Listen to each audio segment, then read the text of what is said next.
Welcome to my channel where we talk about emotional and spiritual health, and I identify some of the issues that prevent you from spiritual growth and which may limit you, from meeting your goals.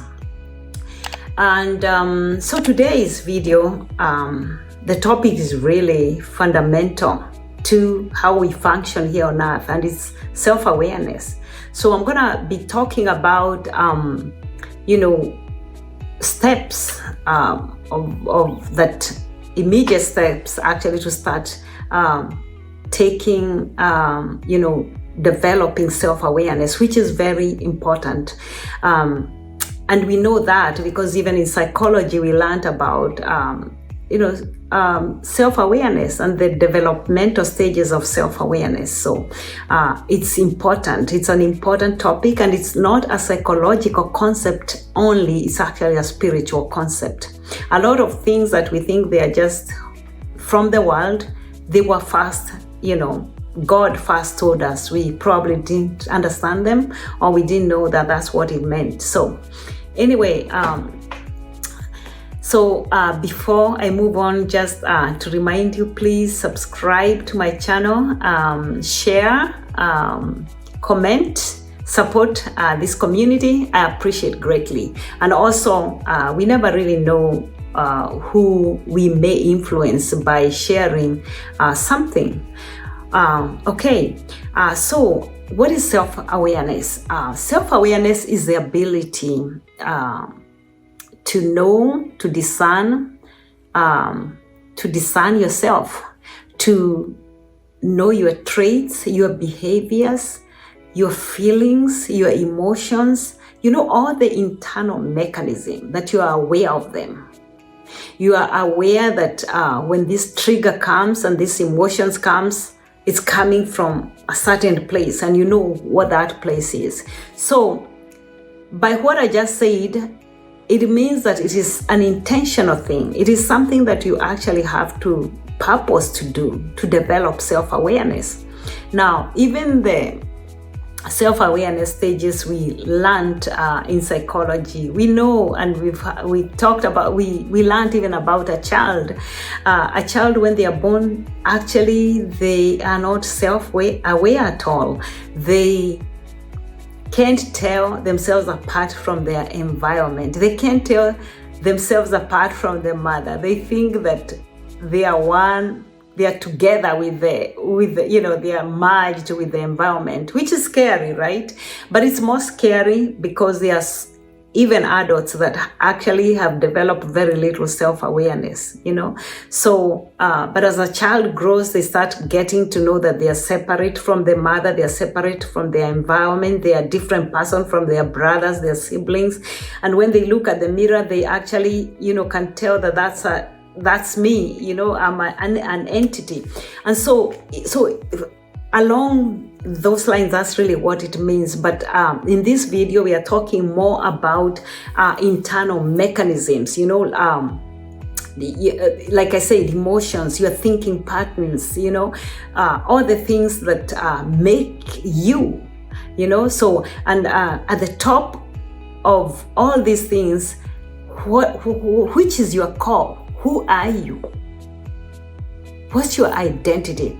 I don't know, but sometimes I'm so saddened by people because they don't really know who they are. There are a lot of things that make up your identity, like what color you are, your sexuality, your origin, home origin, all the things that people categorize, whether you are a woman, a man, gender. But those really are not core identities, and the enemy sometimes has caused us to be frustrated mentally, emotionally, because you made things that are peripheral identities to be the main identity. And I want you to hear my heart. I'm not saying any of those things are wrong. No, you need to embrace them. All those things are important, but what's your core identity? Because if your identity is anything that is shakeable, that is temporal, you're gonna find that you're gonna struggle emotionally and spiritually, because it's not a stable thing. Yeah, so who are you at the core? Other than being a woman, a Black woman, that's me, or an immigrant, what's my core? Because all those other things they describing, and it's true, but they don't make me, but they are part of me, and I'm aware of them. It's good self-awareness about them, but what am I at the core? And it has to be something spiritual, because spiritual things are the ones that are eternal. They're the ones that are unshakable. They're the ones that, don't come and go. So anyway, we'll be talking a lot about identity, because when we talk about emotional and spiritual health, the cause of these problems are spiritual. So, but today we're just talking about self-awareness. So, just being aware, of who you are. And that is the first step. Create intentional or a space or just something that you learn about yourself, like make it a priority. Listen to your emotions. Listen to you. By listen, I don't mean put them, just use them to discover yourself. I feel this way, I think this way. The Bible says that our thoughts are what make us, right? We are what we think. So if you don't even know your thinking pattern, we all think differently. I used to struggle a lot in my early Christian life, because I used to struggle the fact that I thought differently from most people. And I would go to gatherings and people would be talking of an issue and they would think something different, and I would be critical. What I didn't realize is that we are different, so we have to think differently.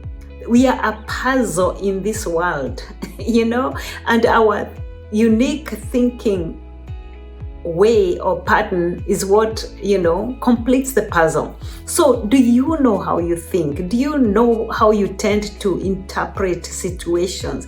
Do you know your internal mechanism? What's your weak link? All those things.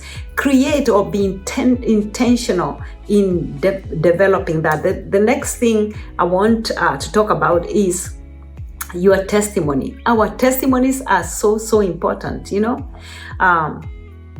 and when I talk about our testimonies, I'm talking about, don't ignore the past and don't think that it doesn't have the bearing with the present. That's a lie. A lot of things, even the way we think, a lot of the times we think the same thoughts because they are coming from our past. If you're not doing new things, if you're not traveling, if you're not reading new materials, you'll be thinking about the same thoughts.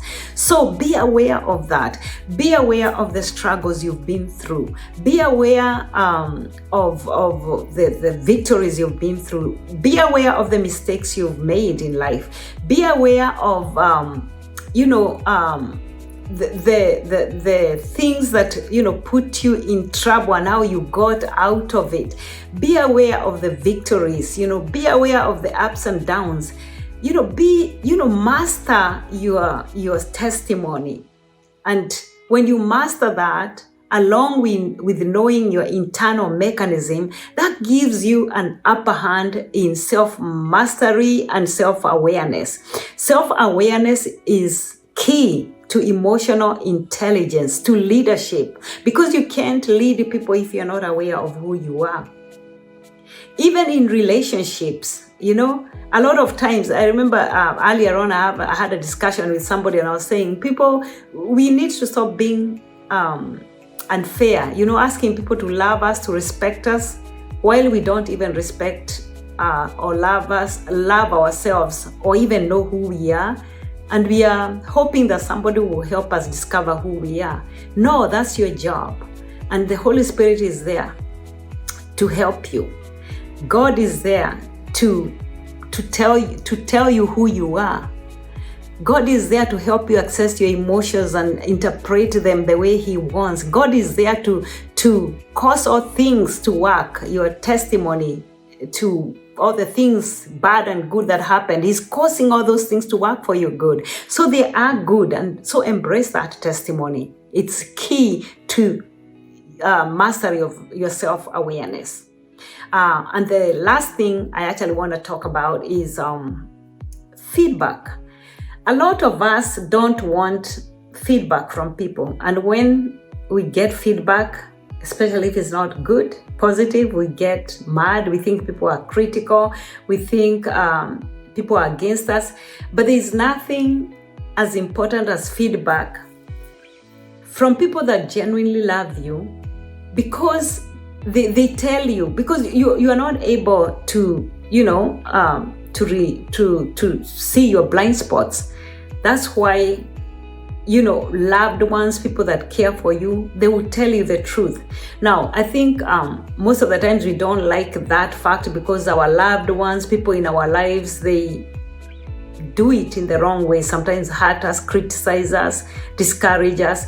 But pray that God will bring people that will give you feedback about who you are, about how you act when you're being foolish, when you're making wrong decisions, when you are speaking over people. I have close friends who will tell me, like, you're talking over people, you're talking too much, because I do, and then I am like, okay, I know, they love me. I know they were not criticizing me. I know that is how it was. And then that helps me to improve in my next, meeting with them or somebody else. And let me tell you, the people that actually helped me the most to develop self-awareness. My self-awareness is my children, because, and they didn't do it in a good way. I'm sorry to say, it was brutally honest. Sometimes it was so bad. I cried. I felt like they were attacking me. They were saying I'm a bad mother. I felt all those emotions, but down the line, to be honest, they have made me grow the most. And I'm sure you have probably the same testimony, that the feedback you get from your spouse, the people close to you, is the most valuable, because people out there, first of all, they don't know you well, because most of the times you are just playing a role. It's not you. So it's your family that really know you, and they can give you that feedback. So be open to feedback, and don't be the person when somebody tells you something, you blow up, you go on social media and start saying that somebody is jealous because they told you that. I see that a lot in social media, and I wonder, if this person can never be told anything, how are they ever gonna grow?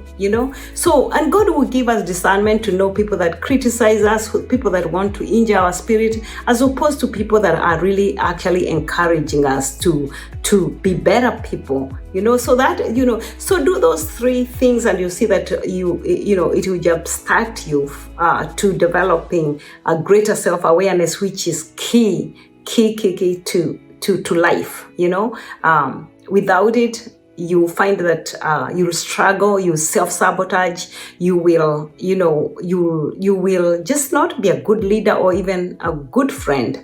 Okay, so I hope you have enjoyed this video, and please, again, just to remind you, I'm a spiritual and emotional health coach, and so I'm available to speak in churches, in places, in wherever you want us to talk about and healthy spirituality, especially, or emotions and spiritual health. That's my passion, that's my calling. And remember that there's no blame or guilt or any of that when we talk about these things. We're just trying to clean up our temple. We are getting ready for our bridegroom.